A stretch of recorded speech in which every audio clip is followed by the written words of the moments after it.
Hi everyone! I'm Boo. And I'm Deb sa Tocampos Kitchen. Ngayon, magluluto tayo ng napakasarap na paborito ng lahat ng mga Pinoy. Ito ang tinatawag na seafood kare-kare. Yes, ito traditional na pagkain ng mga Pilipinong na walang allergy. Ito po ang aming mga ingredients. Yan. Ang ating bawang, sibuyas, ang ating oil. At sweaty oil ang ginamit namin dito. Yan, at sweaty oil. Ito ang beef broth. At syempre, ang ating mga seafoods. Ayan. Of course, ang ating peanut butter, ayan din. Yan. Imimix natin sa hot water mamaya. Okay. Okay, sindi mo niya. Start na natin.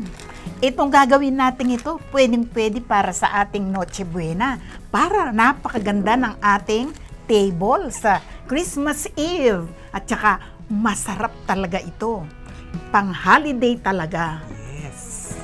Okay, start na natin. Okay.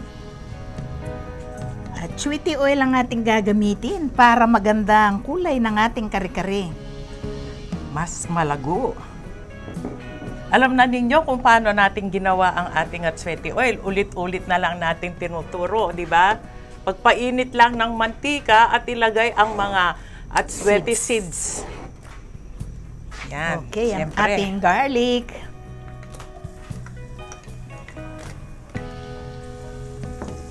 Take note, huwag niyong luto-luto yung at sweaty oil kasi pag matagal siyang niluluto, naaalis yung kulay. Ayan, we will add our onions. Mabilis lang ito. Pero napakasarap, di ba? Okay, unahin natin ang ating alimasag o ang ating crabs dahil medyo matagal maluto yan. Mas masarap po ang hatiin natin ang ating alimasag para lalabas ang lasa. At saka manunuot talaga yung lasa hanggang sa kaloob-looban.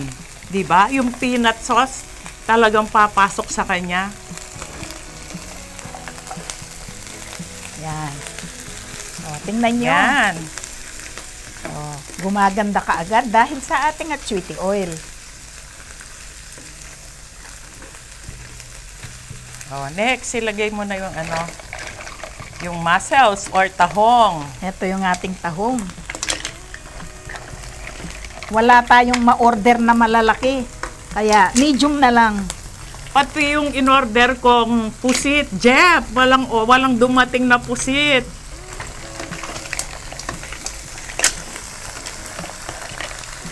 Nandyan lang kasi yung palengke sa tabi.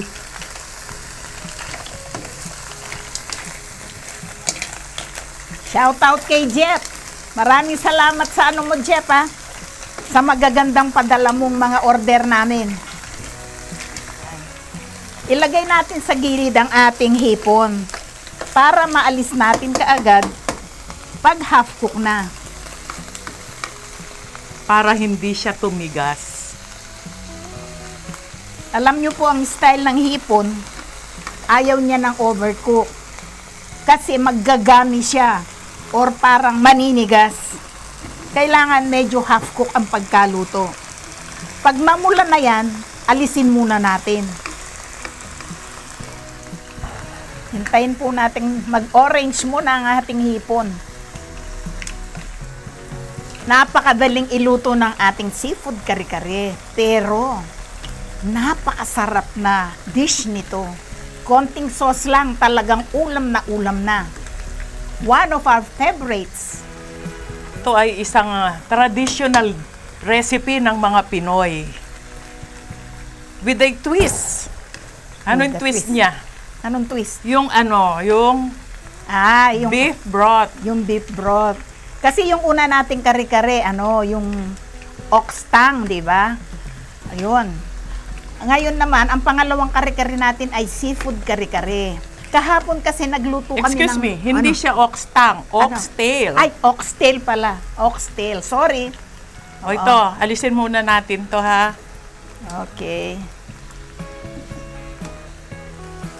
Alright. Ayan. Kabango. Meron pang isa. Okay. Yan, okay.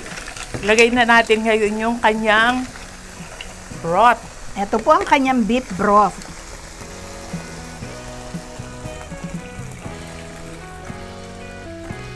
Napakasarap niyan. Seafood na may lasang beef.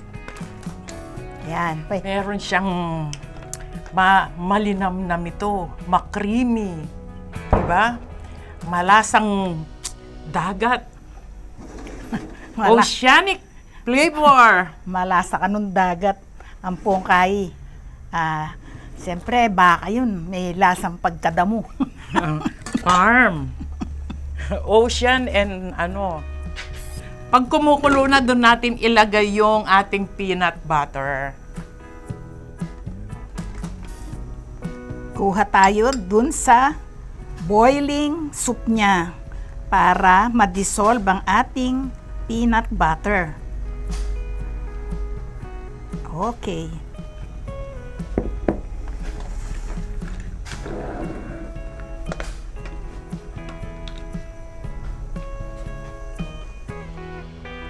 Hindi na natin muna lalagyan ng salt kasi yung kanyang beef stock, meron ng salt yun.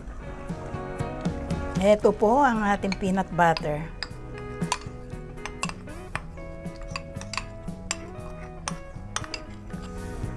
Magdadagdag tayo ng konting sugar. sugar. Pampalambot ng lasa. Yan. Ito, konting sugar lang. Para ang ating kari-kari ay slightly sweet. Alam nyo naman ang mga Pinoy, mahilig sa pagkain may konting sweetness. Okay, i-add na natin ang ating hipon. Magiging creamy po ito dahil dun sa peanut butter na linagay natin. Meron na din tayong nalagang gulay. Hindi nalaga, Nilaga. nilagang gulay. Nilagang gulay. Kapampangan kasi ako Okay. Okay, pwede na nating i-arrange sa gilid ang ating gulay. Dahil itong seafood kare-kare ay madali lang iluto, kaya okay na i-add ang ating gulay. Kuha muna akong tong. Okay, ilagay po natin sa sa gilid ng ating nilagang gulay. Ang ating botchoy. Napakaganda ng ating botchoy, green na green. Konti na lang yung talong. Tiniltil ng balo-balo ni Bukanina. Yan. Okay, ganda, ang ganda. Yan, paganda ng Ito ang paganda. ating sitaw. Tingnan mo yung sitaw natin. Di ba? Napaka-fresh ng dating niya, di ba? Shout out kay Donna. Donna Tonggol, di ba? Hi, Sis Dons! Oh, para sa'yo din ito. Favorite niya yan, kare-kare. Seafood kare-kare naman para sa'yo ngayon. Come and join us, ha? Mamaya. Sabay Kakain ka. na tayo. Sabay kang kumain sa amin mamaya. Okay, tingnan nyo naman. Ang ganda. Di ba? Napaka-festive ng dating niya. Paskong-paskong dating. Amoy Pasko. Naaamoy ko pati yung yung hanging amian. Ayan, ayan. Andyan na. Naaamoy mo ba yung yung Parang amoy dagat. amoy oceanic, di ba? Oceanic. Oceanic ba yun? Nutty, creamy, tasty. Ang ganda, ang sarap. Tikman na natin. O, tikman mo na, Des. Ay, Bakit ka daming langaw? nagpiesta po ang mga langaw na amoy ang seafoods. Ayan. Ah. Oh, titikman ko na.